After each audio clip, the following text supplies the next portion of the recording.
இன்னைக்கு நாம பார்க்க போற டாபிக் என்ன அப்படின்னா, தேவனுக்கு தேவனை நேசித்து நாம் கீழ்ப்படிய வேண்டும் என்பதுதான். தேவனை நேசித்து நாம் அவருக்கு கீழ்ப்படியணும். Love and obey God. Okay, ஒரு சில முக்கியமான வசனங்கள் இன்னைக்கு நம்ம வாசிக்க போறோம். வாசிச்சு நம்ம அதிலிருந்து சில கருத்துக்களை நம்ம பார்க்க போறோம் இன்னைக்கு மாலை வேளையில. ஆம், பைபிள்ல நம்ம எடுத்துக்கலாம். உபாகமம் 6வது அதிகாரம். உபாகமம் 6வது அதிகாரம் 1லிருந்து 9 வரைக்கும் உள்ள வசனங்கள். 1லிருந்து 9 வரைக்கும் உள்ள வசனங்களை நம்ம பார்க்கிறோம். அங்க உன் தேவனாகிய கர்த்தருக்கு பயந்து உயிரோடு இருக்கும் நாளெல்லாம் நீயும் உன் குமாரனும் உன் குமாரத்தையும் நான் உனக்கு விதிக்கிற அவருடைய எல்லா கற்பனைகளையும் கட்டளைகளையும் கைக்கொள்கிறதுனாலே உன் வாழ்நாட்கள் நீடித்திருக்கும்படி நீங்கள் சுதந்திரிக்கப் போகிற தேசத்திலே கைக்கொள்வதற்காக உங்களுக்கு போதிக்க வேண்டும் என்று உங்கள் தேவனாகிய கர்த்தர் கற்பித்த கற்பனைகளும் கட்டளைகளும் நியாயங்களும் இவைகளே. இஸ்ரவேலே, அதாவது எல்லா எல்லா விதமான கட்டளைகளும் இந்த இடத்துல இந்த வசனத்துல அடங்கி இருக்கு அப்படின்ட்டு ஆண்டவர் சொல்றதை நான் பார்க்கிறோம். என்ன சொல்றாரு அப்படின்னா, இஸ்ரவேலே, நீ நன்றாய் இருப்பதற்கும் உன் பிதாக்களின் தேவனாகிய கர்த்தர் உனக்கு சொன்னபடி பாலும் தேனும் ஓடுகிற தேசத்தில் நீ மிகவும் விருத்தி அடைவதற்கும் அவைகளுக்கு செவி கொடுத்து அவைகளின்படி செய்ய சாவதானமாயிரு, ஜாக்கிரதையாயிரு. ஜாக்கிரதையாக சொன்னப்பட்ட எல்லா காரியத்தையும் நீ கேள் அப்படிங்கிறதா இங்க சொல்றாங்க. இஸ்ரவேலே கேள், நம்முடைய தேவனாகிய கர்த்தர் ஒருவரே. நீ உன் தேவனாகிய கர்த்தரிடத்தில் உன் முழு இருதயத்தோடும் உன் முழு ஆத்மாவோடும் உன் முழு பலத்தோடும் அன்பு கூறுவாயாக. இன்று நான் உனக்கு கட்டளையிடுகிற இந்த வார்த்தைகள் உன் இருதயத்தில் இருக்க கடவுது. நீ அவைகளை உன் பிள்ளைகளுக்கு கருத்தாய் போதித்து நீ உன் வீட்டில் உட்கார்ந்து இருக்கிற போதும் வழியில் நடக்கிற போதும் படுத்துக் கொள்கிற போதும் எழுந்திருக்கிற போதும் அவைகளை குறித்து பேசி அவைகளை உன் கையின் மேல் அடையாளமாக கட்டிக்கொள்வாயாக. அவைகள் உன் கண்களுக்கு நடுவே ஞாபக குறியாய் இருக்க கடவுது. அவைகளை உன் வீட்டு நிலைகளிலும் உன் வாசல்களிலும் எழுதுவாயாக. ஓகே, இன்னைக்கு நம்ம பார்க்குற டாபிக் என்னன்னா, முன்னாடி சொன்னது போல தேவனை நேசிச்சு நம்ம அவருக்கு கீழ்ப்படியணும் அப்படிங்கிறதா. இப்போ இந்த உபாகம புஸ்தகத்தில் நம்ம என்ன பார்க்குறோம்னா, இஸ்ரேல் மக்கள் கானான் தேசத்துக்குள்ள போறதுக்கு முன்னாடி அங்க ஆண்டவர் அவங்கள ப்ரிப்பேர் பண்றதை நம்ம பார்க்குறோம், ஆயத்தப்படுத்துறதை நம்ம பார்க்குறோம். ஸோ கானான் தேசத்துக்கு போறதுக்கு முன்னாடி இவங்களுக்கு பல்வேறு காரியங்கள் சொல்லப்படுது. ஆண்டவர் சொல்றாரு, இதெல்லாம் செய்யுங்க, இதெல்லாம் செய்யுங்க அப்படின்ட்டு. ஏன்னா மீண்டுமாக அவர்களுக்கு சில முக்கியமான கற்பனைகள்லாம் வலியுறுத்தப்பட வேண்டும். ஏன்னா அவங்க ஆண்டவர் கொடுக்குற அந்த தேசத்துக்குள்ள போய் இருக்க போறாங்க. அது அவர் கொடுக்குற ஒரு ஈவு. அவங்க உண்மையா இல்லை அப்படின்னா, ஆண்டவரை நேசிக்கல, ஆண்டவருக்கு கீழ்ப்படியலைன்னா அதை இழந்து போயிடுவாங்க அப்படிங்கிறது தான் உண்மை. ஸோ அதனால தான் ஆண்டவர் மீண்டுமாக சில முக்கியமான காரியங்களை சொல்றாரு. இந்த உபாகமம் அப்படிங்கிறது ஆகமம். டியூட்ரானமி அப்படின்னா 2வது பிரமாணம் அப்படின்னு அர்த்தம். ஏற்கனவே யாத்திராகமம், லேவியராகமம், எண்ணாகமம் இதுல சொல்லப்பட்டது. ஈவன் ஆதியாகமத்தில் சொல்லப்பட்ட கருத்துக்கள் தான் மற்ற இடத்துலையும் சொல்லப்பட்டிருக்கு. இவைகளெல்லாம் ஒட்டுமொத்தமா மறுபடியும் இவர்களுக்கு சொல்லப்படுகிறது. எனவே தான் இதுக்கு ஆகமம் அல்லது உதவி ஆகமம் அல்லது டியூட்ரானமி அப்படின்னா 2வது பிரமாணம் அப்படின்னு சொல்லப்படுறது. டியூட்ரோ அப்படின்னா 2, நோமோஸ் அப்படின்னா பிரமாணம் அப்படின்னு அர்த்தம். சரி, இங்க இந்த வசனத்திலிருந்து நம்ம என்ன கத்துக்கிறோம் அப்படின்னு கேட்டீங்கன்னா, ஃபர்ஸ்ட் முக்கியமானது நமக்கு ஆண்டவர் அன்பு செலுத்துறோம் அப்படின்னா அதுல ரொம்ப ரொம்ப முக்கியமானது என்னன்னா ஆண்டவருக்கு கீழ்ப்படுகிறது அப்படிங்கிறத நம்ம பார்க்குறோம். நான் ஆண்டவரே உம்மை நேசிக்கிறேன் அப்படின்னு சொல்லிட்டு பாடல்கள் எல்லாம் பாடி நான் என்ன செய்ய முடியாது, அப்படி நான் போயிட முடியாது. அல்லது நான் நேசிக்கிறேன் நேசிக்கிறேன்னு சொல்லிட்டு நான் அப்படியே போயிட முடியாது. என்னுடைய நடத்தையிலையும் வார்த்தையிலையும் சிந்தனையிலையும் ஆண்டவரை நேசிக்கிறத நான் காண்பிக்கணும். அதுதான் ரொம்ப ரொம்ப முக்கியமான ஒரு காரியம். இந்த இடத்துல மோசே ஒரு கோச் மாதிரி இருக்காரு. எப்படி ஒரு கோச், இப்போ ஃபுட்பால் கோச் அப்படின்னா அவர் தன்னுடைய விளையாட்டு வீரர்களை எப்படி அவர் கோச் பண்றாரோ, எப்படி பயிற்சி வைக்கிறாரோ, அதே போல இந்த இடத்துல இஸ்ரேல் மக்களுக்கு போதனைகளை கொடுத்து அவர்களுக்கு வழியை காண்பிச்சு ஆண்டவரை எப்படியெல்லாம் நேசிக்கலாம்னு சொல்லிட்டு இங்க ஆம், மோசே இந்த மக்களை வழி நடத்துவதை நம்ம பார்க்குறோம். இது ரொம்ப ரொம்ப முக்கியமான ஒரு காரியம். நம்ம ஒரு ஸ்டூடெண்ட் இருக்காருன்னு வச்சுங்களேன், அவர் டீச்சர் சொல்றது எல்லாத்தையும் கேட்குறாரு.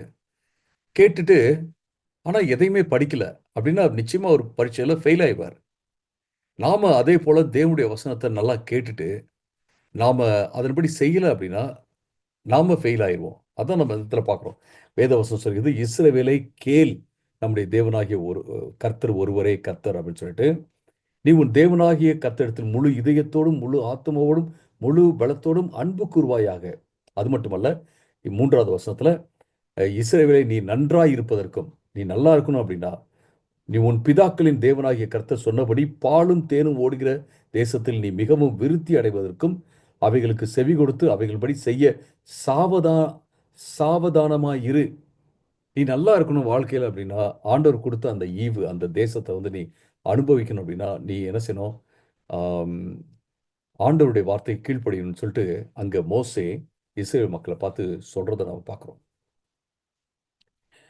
இங்க உபாகமம் 5வது அதிகாரம் 22வது வசனத்துல 5:22 இந்த வார்த்தைகளை கர்த்தர் மலையிலே அக்கினியிலும் மேகத்திலும் காரிருளிலும் இருந்து உங்கள் சபையார் எல்லாரோடும் மகா சத்தத்துடனே சொன்னார். அவைகளோடு ஒன்றும் கூட்டாமல் அவைகளை 2 கற்பலகைகளில் எழுதி என்னிடத்தில் கொடுத்தார். ஸோ ஆண்டவர் கொடுத்த அந்த பிரமாணங்கள் 10 கட்டளைகள் ரொம்ப ரொம்ப முக்கியமானது. அவைகளுடைய அவைகளுடைய அந்த சாராம்சம் தான் எல்லா காரியத்திலும் பிரதிபலிக்கிறது அப்படின்னு நம்ம சொல்ல முடியும்.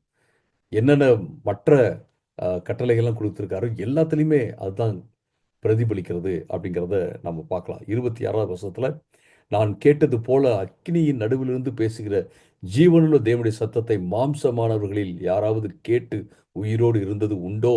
அதாவது இவ்வளவு அற்புதமா ஆண்டவர் பேசினாரு, கட்டளைகள் கொடுத்தாரு. அதை தான் நான் உங்களுக்கு கொடுத்தேன் அப்படின்னு சொல்லிட்டு 5வது அதிகாரத்தை சொல்லிட்டு 6வது அதிகாரத்தை சொல்றாரு, இஸ்ரவேலை கேளுங்க, நீங்க ஆண்டவருடைய வார்த்தைக்கு செவி கொடுங்க அப்படின்னு சொல்றத பார்க்குறோம்.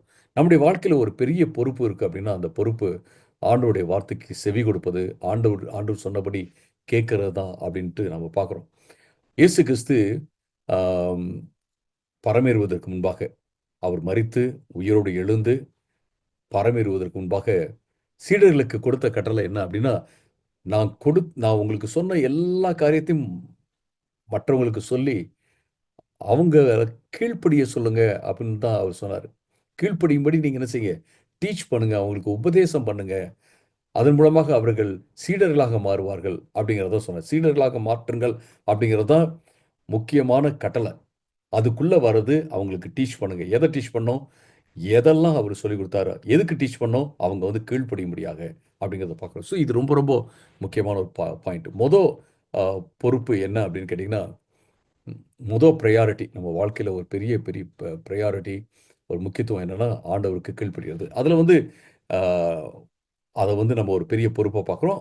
ஏன்னா, ஆண்டவர் அந்த பொறுப்ப நாம செய்யும்போது, ஆண்டவர் நிச்சயமாக நமக்கு ஆசீர்வாதத்த கொடுப்பார். 3வது அதிகாரத்துல 6வது அதிகாரம் 3வது வசனத்துல 6வது அதிகாரம் 3வது வசனத்துல, "நீ நன்றாய் இருப்பதற்கு நீ இத செய்யணும்னு" சொல்றாரு. நீ ஆண்டவர் கொடுக்கிற பாலும் தேனும் ஓடுற தேசத்த நீ அனுபவிக்கிறதுக்கு நீ இத செய்யணும்னு சொல்றாரு.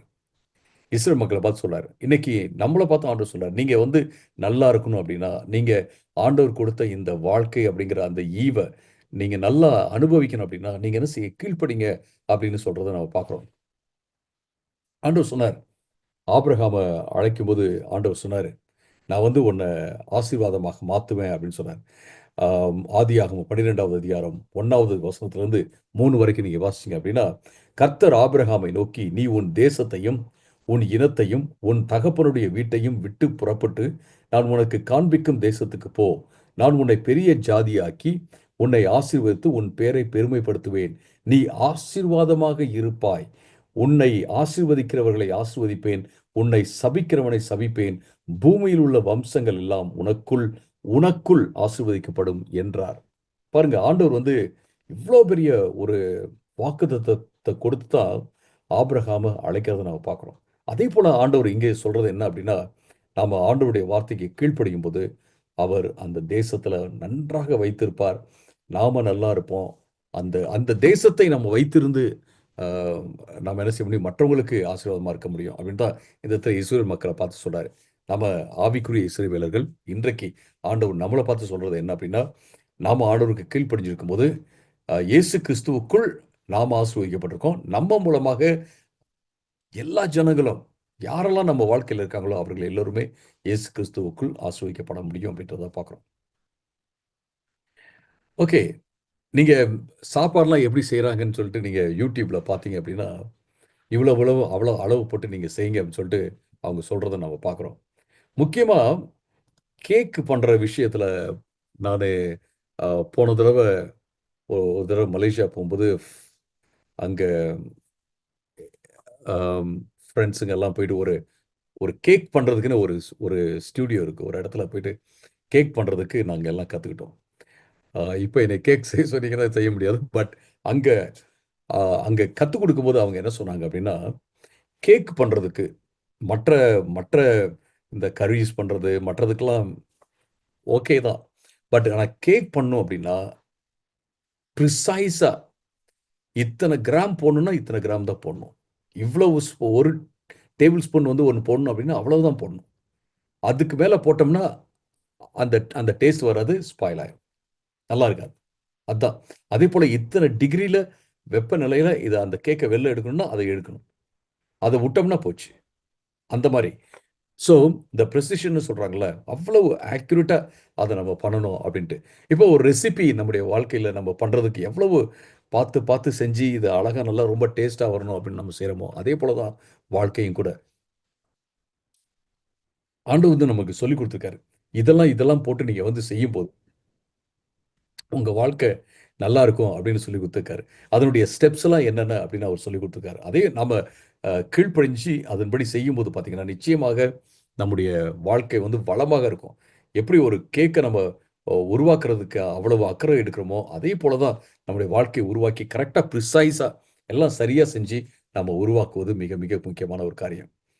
ஃபார் எக்ஸாம்பிள் நீங்க ஒரு விவசாயி எடுத்துக்கிட்டீங்கன்னு வச்சுக்கங்களேன். அந்த விவசாயி வந்து விதைய போடுறாரு. விதைய போட்டு அத பராமரிக்க வேண்டும்.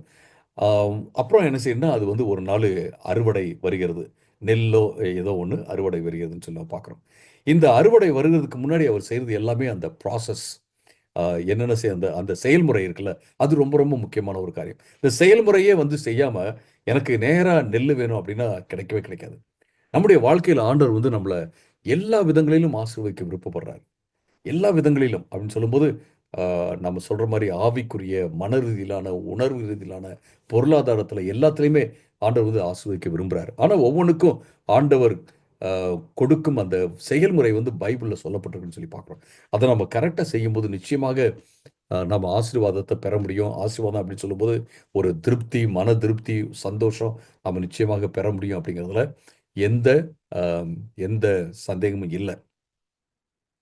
இப்போ உங்களுக்கு முன்னாடி இந்த மாலை வேளையில நான் வைக்கிற கேள்வி என்ன அப்டின்னா, கேள்வி வந்து, நம்ம எப்படிலாம் அன்றாட வாழ்க்கையில ஆ தேவனுக்கு நாம படுகிறோம் அப்படிங்கிறத, அல்லது தேவனுக்கு நேரான கீழ்ப்படிதல நம்ம எப்படிலாம் காண்பிக்க முடியும்? அப்படின்னு நீங்க யோசித்து பாருங்க. ஆண்டவர் வந்து கீழ்ப்படிங்கன்னு சொல்ட்டாரு. நம்ம எப்படிலாம் அன்றாட வாழ்க்கையில நம்ம ஆண்டவருக்கான கீழ்ப்படிதல எப்படி காண்பிக்கிறோம்? அப்படின்னு யோசித்து பாருங்க. அடுத்த கேள்வி உங்களுக்கு முன்னாக நான் வைக்கிறது என்ன அப்படின்னா, என்ன மாரியான கீழ்ப்படிதலின் விதைகள இன்னைக்கு நாம விதைக்கிறோம்?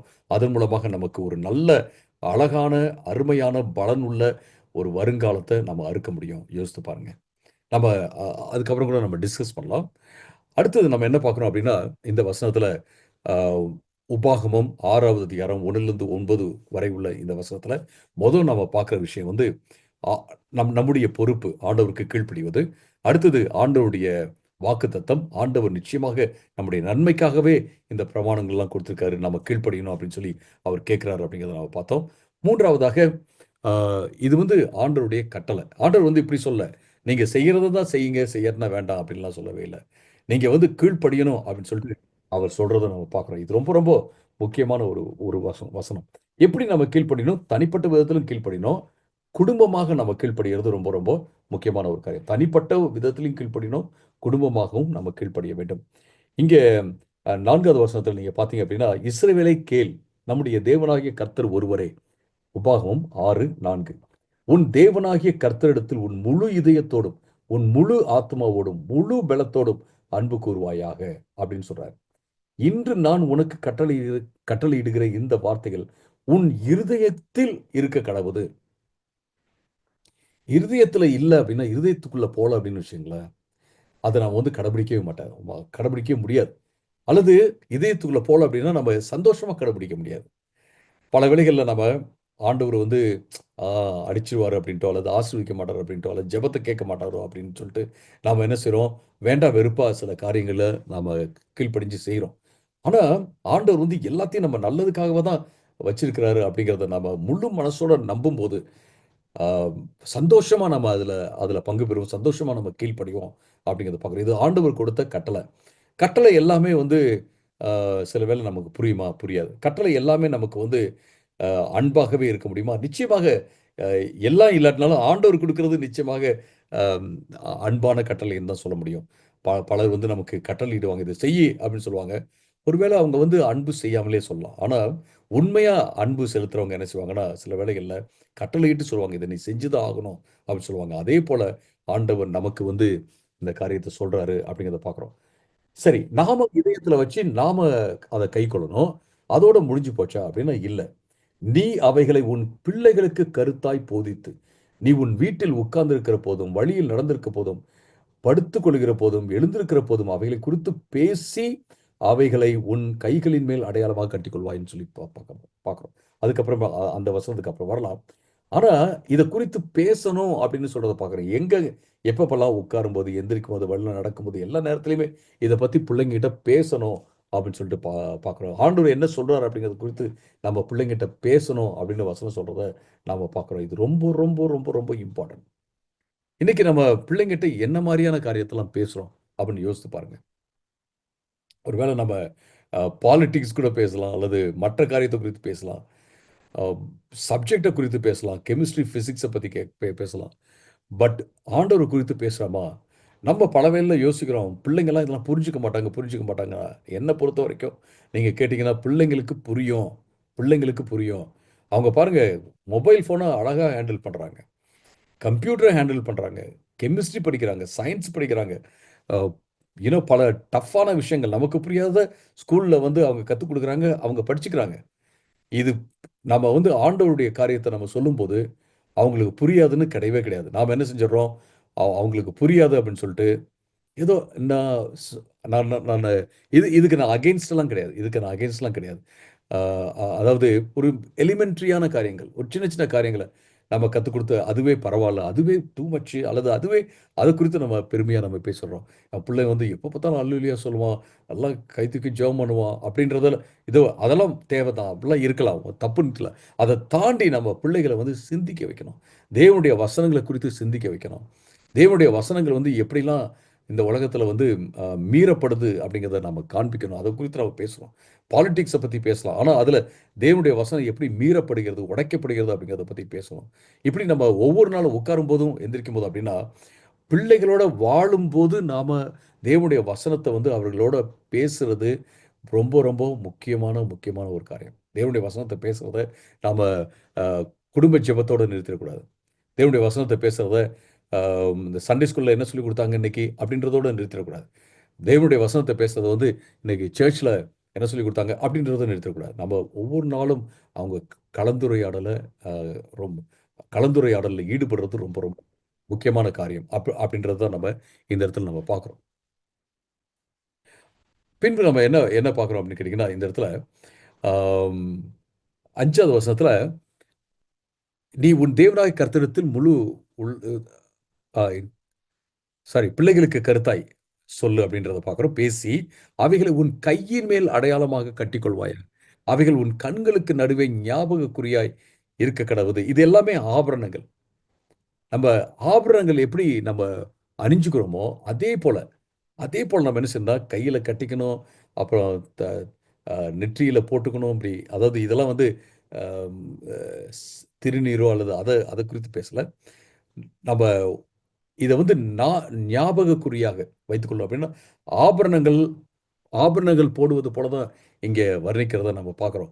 அது மட்டுமல்ல, அவைகளை உன் வீட்டு நிலையிலும் உன் வாசல்களிலும் எழுதுவாயாக. அப்படின்னா பைபிள் வசனமா எழுதி வச்சுக்கணும் அப்படின்றது கிடையாது. அதாவது நம்ம ஹோல் வாழ்க்கையே, முழு வாழ்க்கையுமே அன்னைக்கு வந்து ஆம், ஒருவேளை அவங்க எழுதியிருக்கலாம். எழுத்து அ இருந்தது தான். இல்லன்னு சொல்லல.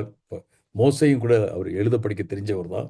இல்லன்னு சொல்லல. பட் எல்லா வீட்லயுமே அ நம்மள நம்மள போல வசன பலகை வச்சிருந்தாங்களா? அப்படின்னா, அப்படிலாம் வச்சிருக்கல, வச்சிருந்திருக்க மாட்டாங்க.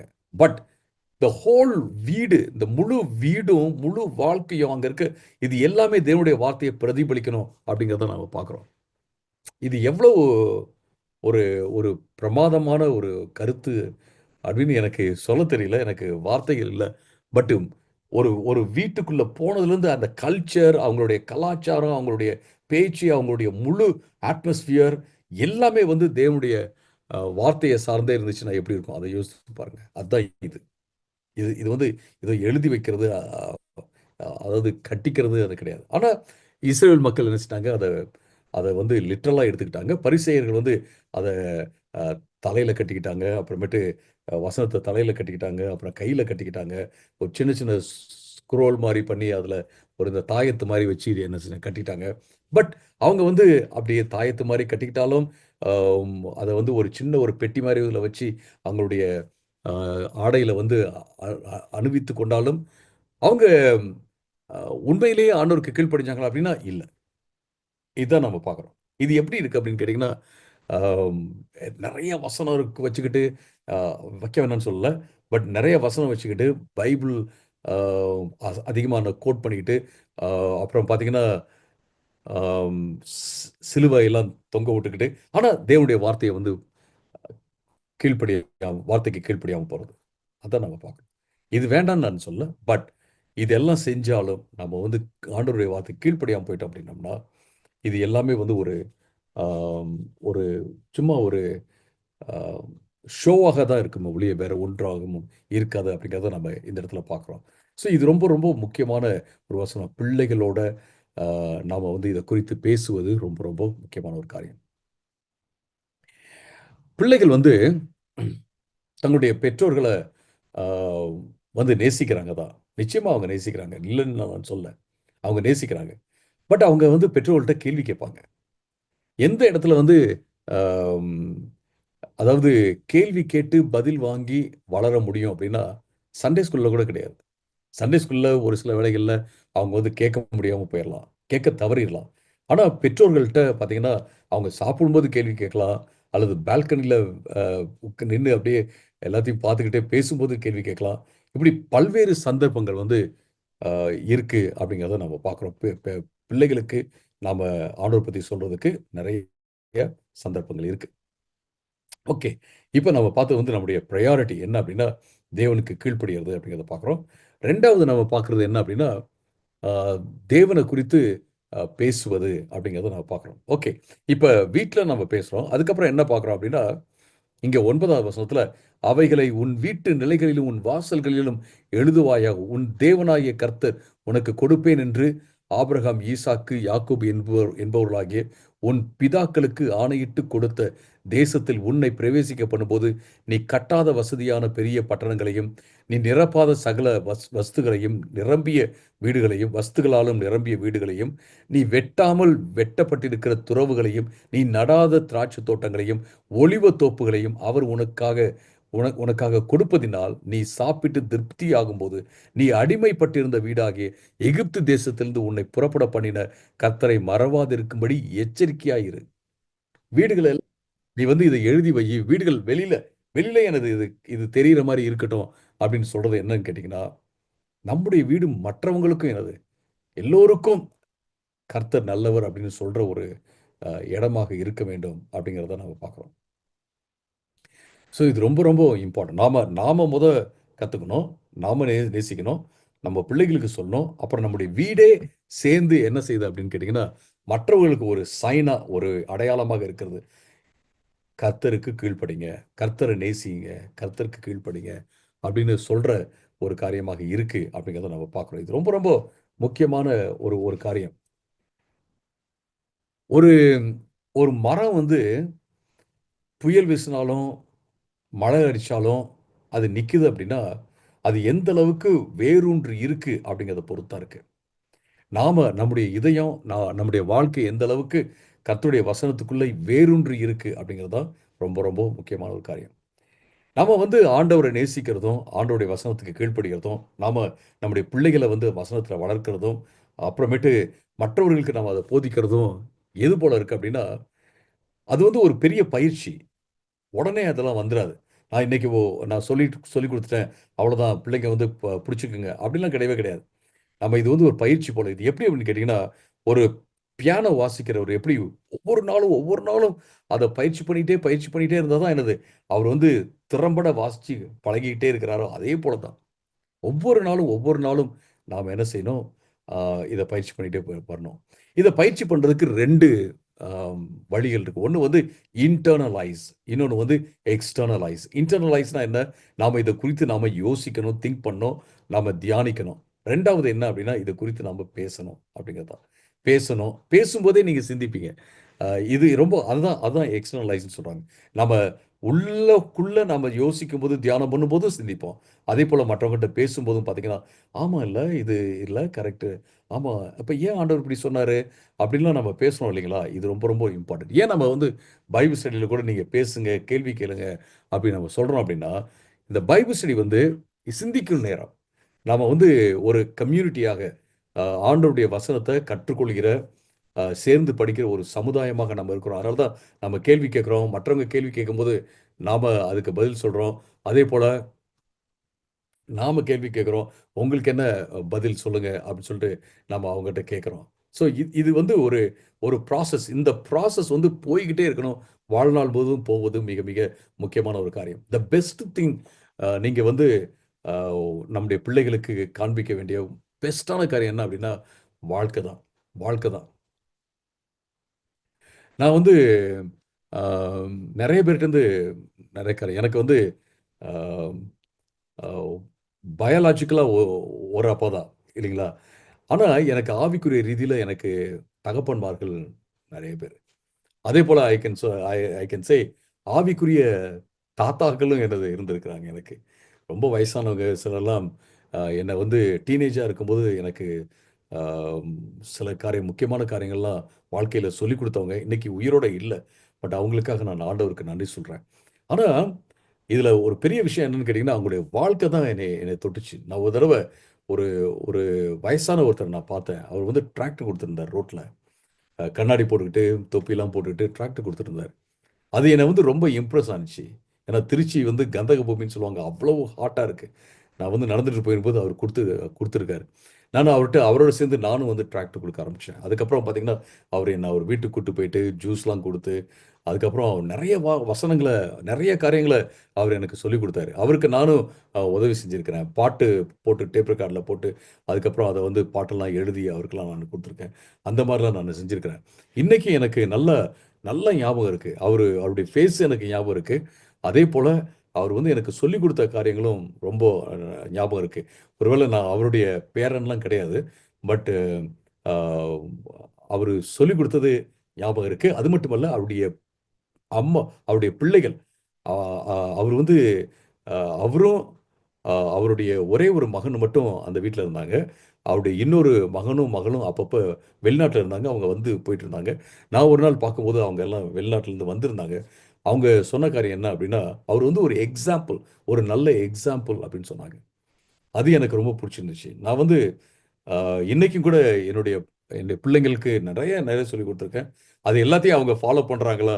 அப்படின்றது எனக்கு தெரியாது. ஒரு வேள ஃபாலோ பண்ணாம கூட இருக்கலாம். பட் ஒரு காரியம் நான் சொல்ல முடியும். அவர்களுக்கு என்னால முடிஞ்ச அளவுக்கு ஒரு பெஸ்ட் எக்ஸாம்பிளா நான் இருந்திருக்கிறேன். ஆ அதாவது குறைகள் எல்லாத்துட்டயும் இருக்கு. ஆனா, நான் என்ன முடிஞ்ச அளவுக்கு நான் பெஸ்ட் எக்ஸாம்பிளாக இருந்திருக்கேன். அவங்க வந்து ஆ கெட்ட வார்த்தை பேசினாருன்னு சொல்லிட்டோ, இல்ல எப்ப பார்த்தாலும் இந்த மாரி பண்ணிட்டு இருப்பாரு, அந்த மாரி பண்ணிட்டு இருப்பாரு அப்படின்னு சொல்ல முடியாது. ஆ ஒருவேள கோவம் வந்து திட்டுவாரு, இவர கண்டிப்பாரு அப்படின்னு வேணா சொல்லலாம். பட்டு ஆ நெறைய விஷயத்துல அவர்கள் என்ன வந்து பின்பற்றும்படியாக வாழ்ந்திருக்கிறேன். என்னால முடிஞ்ச அளவுக்கு நான் வாழ்ந்திருக்கேன். இது ரொம்ப ரொம்ப முக்கியமான ஒரு காரியம். நாம நாம எப்படி வாழ்றோம் அப்படிங்கிறது தான் ரொம்ப நாளைக்கு இருக்கும். ஒருவேளை நம்முடைய பிள்ளைங்கள் வந்து அதை இப்ப ரெக்கக்னைஸ் பண்ணாட்டாலும், நிச்சயமாக என்ன செய்வாங்க அப்படின்னா, அவர்கள் ஒரு நாள் ரெக்கக்னைஸ் பண்ணுவாங்க. ஆமா, அப்பா இத சொன்னார்ல, அப்பா இத செஞ்சார்ல அப்படின்னு சொல்லிட்டு. அது இல்லாம ஆண்டவருடைய பார்வையில நம்ம வந்து நல்ல மனசாட்சியோட இருப்பதற்கு இது ரொம்ப ரொம்ப உதவி செய்யும்னு சொல்லி நம்ம பார்க்குறோம். ஸோ இது ரொம்ப ரொம்ப முக்கியமான ஒரு காரியம். இன்னைக்கு நாம பார்க்கிறது, நம்ம ஆண்டவருக்கு கீழ்ப்படிவதும், அ ஆண்டவரை நேசிப்பதும், ஆண்டவருக்கு கீழ்ப்படிவதும் அப்படிங்கிறத நம்ம பார்க்குறோம். இப்ப வேதவசனம் சொல்றது இத குறித்து நீங்க நீங்க வந்து டிஸ்கஸ் பண்ணுங்க அப்படின்னு சொல்றத பார்க்குறோம். ஒரு வசனத்த நான் வாசிக்கிறேன். ஆ 2 தீமோத்தேயு 1வது அதிகாரம் 5வது வசனம். ஆ 1 சாரி 2 தீமோத்தேயு 1வது அதிகாரம் 5வது வசனத்துல இங்க போட்டிருக்கு. அந்த விசுவாசம் முந்தி உன் பாட்டியாகிய லோவிசாளுக்குள்ளும், உன் தாயாகிய ஐனிக்கேயாளுக்குள்ளும் இருந்தது. அது உனக்குள்ளும் நிலைத்திருக்கிறது என்று நிச்சயித்திருக்கிறேன்னு சொல்லிட்டு பவுல் வந்து தீமோத்தேயுவை பார்த்து சொல்றாரு. உன்னுடைய பாட்டியாகிய லோவிசாளுக்குள்ள இருந்தது. இப்ப ஆ, உங்க அம்மா ஐனோக்கியா ஐனிக்கேயாளுக்குள்ளும் இருக்கிறது. அது இப்போ உனக்குள்ளே வந்திருக்கு அப்படின்னு சொல்றத பார்க்கிறோம். த கிரேட் லெகசி என்ன அப்படின்னா, ஒரு பெரிய சொத்து நம்முடைய பிள்ளைகளுக்கு, நம்முடைய பேர பிள்ளைகளுக்கும் கொடுக்கிற ஒரு பெரிய சொத்து என்னன்னா, த பெஸ்ட் எக்ஸாம்பிள் தான். நான் எப்பயுமே சொல்வேன். அ ஒரு கணவர் வந்து தன்னுடைய மனைவிக்கும், தன்னுடைய பிள்ளைகளுக்கும் கொடுக்கிற ஒரு பெஸ்ட் அ சொத்து என்ன அப்படின்னா, ஒரு நல்ல அப்பாவா அவர் இருந்தாரு அப்படிங்கிறது தான். அதேபோல ஒரு மனைவி வந்து தன்னுடைய கணவனுக்கும், தன்னுடைய பிள்ளைகளுக்கும் கொடுக்கிற ஒரு ஒரு பெரிய கிஃப்ட் என்ன அப்படின்னா, நல்ல அம்மாவா இருந்தாங்க அப்படிங்கிறது தான். ஒருவேளை பிள்ளைங்க ஒரு வேளை கீழ்ப்படியாம போகலாம், அல்லது எதிர்த்து பேசலாம். எல்லாமே செஞ்சாலும், வென் இட் கம்ஸ் டூ கேரக்டர்ல, when it comes to exemplary living, ஒரு உதாரணமான ஒரு வாழ்க்கை வாழ்வதற்கு அப்படின்னு வரும்போது, அவங்க ஆ, அப்படின்ட்டு ஏதோ சொல்லுவாங்க. ஆனா, ஒருத்தவங்களுடைய அந்த கேரக்டர் என்ன செய்ய முடியாது? சொல்லவே முடியாது. இதுதான் ரொம்ப ரொம்ப முக்கியமான ஒரு காரியம். இங்கே அ தீமோத்தேயு வந்து தீமோத்தேயுவுக்கு மிக அழகாக பவுல் சொல்றத நான் பார்க்குறோம். அது மட்டுமல்ல, நீங்க 3வது அதிகாரத்தில அதே அ புஸ்தகத்தில 2 தீமோத்தேயுல 3வது அதிகாரம் 15வது வசனத்த நீங்க வாசிக்கும்போது, கிறிஸ்து இயேசுவை பற்றும் விசுவாசத்தினாலே உன்னை இரட்சிப்புக்கேற்ற ஞானம் உள்ளவனாக்கத்தக்க பரிசுத்த வேதம் எழுத்துக்களை நீ சிறு வயது முதல் அறிந்தவன் என்றும் உனக்கு தெரியும். சின்ன வயசுல இருந்து நீ வந்து தேவனுடைய வார்த்தையை அறிந்து வைத்திருக்கிறாய். விசுவாசத்தினாலே உன்னை இரட்சிப்புக்கேற்ற ஞானம் உள்ளவனா ஆக்கத்தக்க பரிசுத்த வேத எழுத்துக்களை, தேவனுடைய வசனங்கள் உனக்கு தெரிஞ்சிருக்கு அப்படின்னு சொல்றத நம்ம பார்க்கிறோம். பிள்ளைகளுக்கு வந்து நம்ம ஆம், பிள்ளைகளுக்கு நம்ம வேத வசனத்த சொல்றது ரொம்ப ரொம்ப இம்பார்ட்டன்ட். என்ன நடந்துச்சு? பெரிய பெரிய கேள்விகளுக்கு ஒருவேளை நமக்கு பதில் சொல்ல தெரியாம இருக்கலாம். ஒரு சயின்டிஃபிக்கா கேள்வி கேட்குறாங்க. இது எப்படி நடந்துச்சு? அது எப்படி நடந்துச்சு? இதெல்லாம் நமக்கு தெரியாம இருக்கலாம். ஆனா விசுவாச வார்த்தைகள் நம்ம சொல்லலாம். அது மட்டுமல்ல, கேள்வி தெரியல அப்படின்னா, நீங்க வந்து அந்த கேள்விக்கான பதில கண்டுபிடிக்க நீங்க வந்து முயற்சி பண்ணலாம். ஃபார் எக்ஸாம்பிள் நான் பார்த்துருக்கேன். சில பேரண்ட்ஸ்லாம் அவங்களுக்கு மேத்ஸ் எல்லாம் வராது. ஆனா பிள்ளைக்கு சொல்லிக் குடுக்கணுங்கிறதுக்காக அவங்க மேத்ஸ் கத்திருப்பாங்க. நான் இப்படி பார்த்துருக்கேன். சில பேரண்ட்ஸ்க்கு வந்து இங்கிலீஷ்லாம் வராது. ஆனா, பிள்ளைங்களுக்கு சொல்லிக் குடுக்கணும் அப்படிங்கிறதுக்காக அவங்க இங்கிலீஷ்லாம் கத்திருப்பாங்க. நான் அந்த மாரி நெறைய பேரண்ட்ஸ நான் பார்த்துருக்கேன். ஸோ, நமக்கு வந்து இது தெரியாது. நான் கேட்குறான் கேள்வி என்ன அப்படின்னு சொல்றத விட, நாம பிள்ளைங்கலாம் கேள்விலாம் கேட்குதுங்களே, இந்த மாரி ஒரு அறிவா கேள்வி கேட்குதுங்களே, இந்த கேள்விகளுக்கு எப்படி நாம விடைய கண்டுபிடிக்கலாம்? ஒருவேள நம்ம பாஸ்டர்ட்ட கூட கேட்கலாம். நீங்க வந்து வாய்ஸ் மெசேஜ் அனுப்பிச்சீங்க அப்படின்னா, டெக்ஸ்ட் மெசேஜ் அனுப்பிச்சீங்கன்னா, I will be very happy to answer your questions. பாஸ்டர்ட்ட கேட்கலாம். அல்லது நம்ம எங்கேயாவது தேடலாம். அல்லது YouTubeல போயிட்டு நம்ம தேடலாம். நல்ல புஸ்தகங்கள வாசிக்கலாம். அப்படின்னு நம்ம என்ன செய்யலாம், பேரண்ட்ஸாக, அப்புறம் தாத்தா, பாட்டிகளாக, அல்லது சகோதர, சகோதரிகளாக, நம்ம அல்லது அங்கிள், ஆன்டியாக நான் என்ன செய்யலாம், நம்ம விடை தேடி நம்ம பிள்ளைகளோட இத நம்ம பகிர்ந்து கொள்ளலாம். அதன் மூலமாக அவர்கள் பயன்பெறுவார்கள் அப்படிங்கிறதுல எந்த சந்தேகமும் இல்ல. அதுதான் இங்க சொல்றாரு. இந்த வேத எழுத்துக்கள்லாம் சின்ன பிள்ளையிலேருந்து நீ கேட்டு நீ வளர்ந்திருக்கிற அப்படின்னு சொல்லி இங்க சொல்றத நம்ம பார்க்குறோம். இது ரொம்ப முக்கியமான ஒரு காரியம். ஸோ பெர்சிஸ்டன்ட் டிஸ்கஷன், நம்ம தொடர்ந்து பிள்ளைகளோடு சம்பாஷித்துக் கொண்டே இருப்பது மிக மிக அ முக்கியமான ஒரு ஒரு காரியம். ஓகே, இன்னைக்கு உங்க முன்னாடி நான் வைக்கிற கேள்வி, ஒவ்வொரு கேள்வியும் நான் வச்சுட்டே வரேன். பட் இன்னைக்கு இந்த இந்த விஷயத்த குறித்து அ உங்க முன்னாடி வைக்கிற கேள்வி என்னன்னா, நீங்களும் உங்களுடைய பிள்ளைகளும் வைத்திருக்கிற அந்த கான்வர்சேஷன்ல எது ரொம்ப அதிகமா இருக்கு? அப்ப நீங்க யோசித்து பாருங்க. அதனால நான் எப்ப பார்த்தாலும் பைபிள், பைபிள், பைபிள், பைபிள் சொல்லிட்டே இருக்குன்னு நான் சொல்லல. அப் இது சம்பந்தமாவே என்ன செய்யலாம்? நம்ம நம்ம பல்வேறு விஷயங்கள் நம்ம பேசலாம். நான் வந்து ஒன்ஸ் அப்பான் அ டைம் ரொம்ப ரொம்ப வருஷத்துக்கு முன்னாடி ஆ மோதி கேர்ன்னு ஒரு மல்டி லெவல் மார்க்கெட்டிங் வந்துச்சு. அப்ப அ ஒருத்தங்க வந்து இது ரொம்ப ஈஸிங்க. இத அப்படின்னு சொன்னாங்க. அத நானும் வாங்கி பிரயோகப்படுத்துனேன். அத குறித்து வந்து நீங்க பேச முடியுமா? அப்படின்னு கேட்டாங்க. அத குறித்து ஒரு சில இடங்கள்ல போயிட்டு நானு பேசியிருக்கேன். லாங் பேக் மேபி அ 30, 32 இயர்ஸ்க்கு முன்னாடி நான் நினைக்கிறேன். மோதி கேர் அப்படின்னு சொல்லிட்டு ஒரு ஒரு பிசினஸ் வந்துச்சு. ஓகே.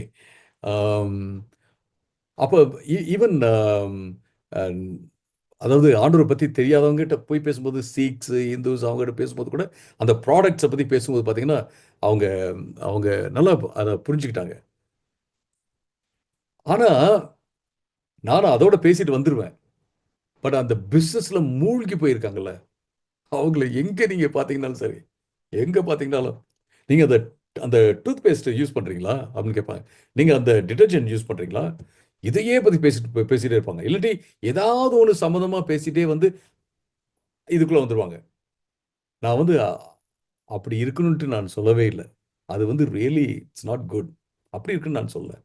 பட் நம்முடைய கண்ணோட்டம் இருக்குல்ல, நம்முடைய கண்ணோட்டத்த வந்து அப்படியே வேத வசனத்த வச்சே மாத்திட்டோம் அப்படின்னம்னா, நாம பார்க்குற நியூஸு, பாலிடிக்ஸு, பேசுற பல்வேறு விஷயங்கள் எல்லாத்தையும் பார்த்தீங்க அப்படின்னா, அந்த வேத கண்ணோட்டத்திலேயே நம்ம பார்ப்போம். அப்ப நம்ம பிள்ளைங்கட்ட பேசும்போதும், மற்றவங்கட்ட பேசும்போதும், அந்த கண்ணோட்டத்த மையமா வச்சே என்ன செய்வோம், நம்ம கருத்துக்களை பரிமாற்றிக் கொள்வோம்னு சொல்லி பார்க்கிறோம். நம்ம தீவிர நிலைப்பாடுக்கெல்லாம் போ தேவையில்ல. எப்ப பார்த்தாலும் பைபிள், பைபிள், பைபிள். அப்பாட்ட பேசினாவே எப்ப பார்த்தாலும் பைபிள் தான். அப்படின்றது மாரியும் வேண்டாம். இல்ல எப்ப பார்த்தாலும் இத செய்யணும், அத செய்யணும், அத செய்யணும். எப்படியாவது ஜெபம் பண்ணணும் இப்படியே தான் பேசுவாங்க. அப்படின்னு தேவையில்ல. நம்ம கண்ணோட்டத்த மட்டும் நம்ம மாத்திக்கிட்டு, நம்ம பல்வேறு கருத்துக்கள குறித்து நம்ம பேசும்போது, வேத கண்ணோட்டத்தோட பேசணும் அப்படின்னாவே, அதுவே ஒரு பெரிய விஷயம் அப்படின்ட்டு நான் சொல்வேன். ஸோ இது ரொம்ப இம்பார்ட்டன்ட். நம்ம பெர்சிஸ்டன்ட்டா நம்ம பேசுறோமா, பிள்ளைகள்ட்ட பேசுறோமா, நம்முடைய பேர பிள்ளைகள்ட்ட நம்ம அ ஆண்டவர் குறித்து பேசுறோமா அப்படிங்கிறது ரொம்ப முக்கியமான ஒரு காரியம். இது என்ன அப்படின்னு கேட்டீங்கன்னா, ஒரு செல்ஃப் டிசிப்ளின் தான். Self discipline. நீங்க 8வது வசனத்திலிருந்து 9வது வசனம் வரைக்கும் நீங்க வாசிக்கும்போது, இங்க என்ன பார்க்குறோம் அப்படின்னா, உபாகமம். உபாகமம் நானு தீமோத்தேயுல இருக்கிறேன். உபாகமம் 6வது அதிகாரத்தில உபாகமம் 6வது அதிகாரம் 8வது வசனத்து 9வது வசனம். நீங்க கையின் மேல் அடையாளமாக கட்டிக்கொள்வாயாக. உன் கண்களுக்கு நடுவே ஞாபகக்குறியாக இருக்க கடவுது. வீட்டு நிலைகளிலும் உன் வாசல்களில் எழுதுவாயாக அப்படின்னு சொல்றது எல்லாமே என்னன்னா, இன்டென்ஷனலா ஒரு நோக்கத்தோட பிளான் பண்ணி நீங்க என்ன செய்யுங்க, ஆண்டவருடைய வசனத்த பேசுறது, ஆண்டவருடைய வசனத்த சொல்றத பிளான் பண்ணி செய்யுங்க அப்படின்னு சொல்றத நம்ம பார்க்குறோம். எப்படி நம்ம ஒரு ஒரு காலையில நம்ம எந்திரிக்கணும் ஒரு காரியத்துக்கு அப்படின்னா, அலார்ம் வச்சுக்கிறோமோ, அதே போல தான். இது எல்லாமே நமக்கு ஒரு ரிமைண்டர். நம்ம வசனங்கள வச்சிருப்பது, அல்லது பல்வேறு சிம்பல்ஸ் வச்சிருக்கிறது பார்த்தீங்க அப்படின்னா, நான் வந்து படத்த வச்சுருக்கிறேன் நான் சொல்லல. சொரூபத்த வச்சுக்க சொல்லல. பட் வசனங்கள வச்சுக்கிறது, மற்ற காரியங்கள்லாம் பார்த்தீங்கன்னா, நமக்கு ஒரு ஒரு ரிமைண்டர். ஆண்டவர் வந்து இத சொல்றாரு அப்படிங்கிறத இந்த ரிமைண்டர். அதுல வந்து தப்பே கிடையாது. இட்ஸ் இட்ஸ் இது எப்படின்னு கேட்டீங்கன்னா, ஒரு கணவன் மனைவி வந்து அ அவங்க மேரேஜ் பண்ணும்போது ரிங் போட்டுக்கிறாங்கல்ல, அந்த ரிங் வந்து அவங்களுக்கு வந்து ஒரு ரிமைண்டரா இருக்கு. ஒரு ஞாபகத்த குடுக்கிறதா இருக்கு. அவங்க வந்து அ ஒரு விவாக பொருத்தனையில இருக்கிறாங்க அப்படின்ற ஒரு விவாக உடன்படிக்கையில இருக்கிறாங்க அப்படிங்கிறத அது ஞாபகப்படுத்தி காட்டுறதா இருக்குல்ல. அதே போல தான் இது எல்லாமே அப்படிங்கிறத பார்க்கிறோம். ஸோ நம்ம இன்டென்ஷனலா ஒரு ஒரு நோக்கத்தோட நம்ம அ நம்ம பிள்ளைங்கிட்ட ஆண்டவர பத்தி பேசுறோமா? அப்படிங்கிறது தான். இதுல நான் இப்ப சுருக்கமா நான் எல்லாத்தையும் சம்மரைஸ் பண்றேன். நாம ஆண்டவர நேசிக்கணும். அதுக்கப்புறம் நம்ம பிள்ளைகளுக்கு நம்ம சொல்லணும். அப்புறம் நம்முடைய வீடு முழுவதுமாக மற்றவர்களுக்கு ஒரு சின்னமாக இருக்கணும். என்ன சின்னம் அப்படின்னு கேட்டீங்கன்னா, ஆண்டவரை நேசிக்கணும், கீழ்ப்படியணும் அப்படிங்கிறத சொல்லும் ஒரு சின்னம் அல்லது ஒரு ஒரு எடுத்துக்காட்டாக இருப்பது மிக மிக முக்கியமான ஒரு காரியம். இத வந்து நம்ம வந்து டிசிப்ளினா பண்ணோம். இன்டென்ஷனலா பண்ணோம். ஒரு ஒரு முறையாக நம்ம பண்ணோம். ஒரு நோக்கத்தோட பண்ணோம். இத வந்து நம்முடைய வாழ்க்கையின் கலாச்சாரமாக மாற்றிக்கொள்வது மிக மிக முக்கியமான ஒரு காரியம். இன்னைக்கு நம்ம சொல்றது எந்த அளவுக்கு ஆம், அ அதாவது பிள்ளைங்கிட்ட போய் சேருது அப்படின்னு நமக்கு தெரியாம இருக்கலாம். ஆனா இது நிச்சயமாக தெரியும். ஒரே ஒரு அ காரியத்த மட்டும் நான் சொல்லி முடிக்கிறேன். ஆம், ஒரு அண்ணன் இருக்காரு. ஒருவேளை அவரை நீங்க தெரிஞ்சிருக்கலாம். உங்களுக்கு தெரியலாம். அவர் பேர் வந்து அசோக். எஃப்எம்பிபில இருந்தார். அவரு அவர் இப்ப இருக்கிறாரா என்னன்னு எனக்கு தெரியல. அவர் எங்க இருக்கிறாருன்னு எனக்கு தெரியல. எஃப்எம்பிபில இருந்தாரு. நான் அப்ப சின்ன பையனா இருக்கும்போது, ஆம், திருச்சியில பொன்னகர் அப்படிங்கிற இடத்துல ஒரு எஃப்எம்பிபி கேம்ப் போட்டாங்க. அப்ப அவர் சாட்சி சொல்றாரு. அவங்க அம்மா வந்து அவர ஆண்டவருடைய வசனத்த சொல்லி தான் வளர்த்தாங்க. ஜெபம்லாம் பண்ணுவாங்க. நல்ல எக்ஸாம்பிளா இருந்தாங்க. ஆனா அவரு என்ன செஞ்ட்டாரு? ஓ வளரும்போது, வாலிபனா வரும்போது அந்த வார்த்தைகள்லாம் மறந்துட்டாரு. மறந்துட்டு ஏதோ ஒரு காரியத்தினால அவர வந்து சிறை பிடிச்சுட்டாங்க. அப்ப சிறைச்சாலைல இருக்கும்போது அவரு யோசிக்கிறார். அம்மாலாம் என்ன சொன்னாங்க? அவங்க ஜெபம் பண்ணது என்ன? அவங்க எந்த அளவுக்கு மாதிரியாக வாழ்ந்தாங்க? அப்படிங்கிறதெல்லாம் அவரு யோசிச்சு பார்க்கிறாரு. யோசித்து பார்த்து அவரு அழ ஆரம்பிச்சுட்டாரு. ஏன்னா, நம்ம சின்ன பிள்ளையில விதைக்கிறோம்ல அந்த வித, அது வந்து போகவே போகாது. அதுவும் நம்ம உண்மையிலேயே ஜென்யூனா உண்மையான அன்போட விதைக்கிறோம் பாருங்க, அது போகவே போகாது. ஸோ அவரு ஒரு சின்ன ஒரு பெரிய விஷயத்துக்காக இல்ல, ஒரு சின்ன விஷயத்துக்காக அ சிறைச்சாலைக்கு போனாரு. அப்புறமேட்டு அவரு வெளில வந்துட்டாரு. மனம் திரும்பி ஆண்டவருக்கு ஒரு பெரிய சாட்சியாக இருந்தாரு. நல்லா பாட்டுலாம் பாடுவாரு. கிட்டார்லாம் வாசிப்பாரு. நல்லா இங்கிலீஷ் பேசுவாரு. அப்ப நானு பார்த்தபோது, ஆ எனக்கு அது ஞாபகம் வருது. நம்ம பிள்ளைகளோட ஷேர் பண்ற அந்த வார்த்தைகள், அவங்க லெஃப்ட், ரைட் போகக்கூடாது அப்படிங்கிறதுக்காக தான் நம்ம ஷேர் பண்றோம். பட் அவங்க லெஃப்ட், ரைட்ல போனாலும் கூட, அவர்களுக்கு இந்த வார்த்தைகள் வந்து ஆ நிச்சயமாக பலனுள்ளதாக இருக்கும். அது மட்டுமல்ல, நம்ம மாதிரியாக வாழ்வது நிச்சயமாக அவர்கள தொடும் அப்படிங்கிறதுல எந்த சந்தேகமும் இல்ல.